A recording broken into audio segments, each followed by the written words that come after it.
రాజ్యసభ సభ్యత్వానికి కె కేశవరావు రాజీనామా చేశారు.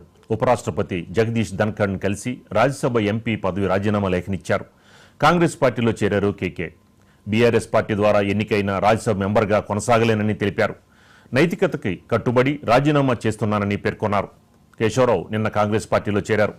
లోక్సభ విపక్ష నేత రాహుల్ గాంధీ, సీఎం రేవంత్ రెడ్డి సమక్షంలో మల్లికార్జున ఖర్గే కాంగ్రెస్ పార్టీ కండువాని కప్పి కె కేశవరావుని పార్టీలోకి ఆహ్వానించారు. ఇంతకుముందు కేశవరావు కాంగ్రెస్ నుంచి బీఆర్ఎస్లో చేరి కీలక పదవిలో కొనసాగారు. బీఆర్ఎస్ అధినేత కేసీఆర్ ఆయనకి గొప్ప స్థానాన్ని కల్పించి గులాబీ అత్యున్నత నిర్ణయాధికార సంస్థ అయిన పాలిట్ బ్యూరోలో చేర్చుకున్నారు.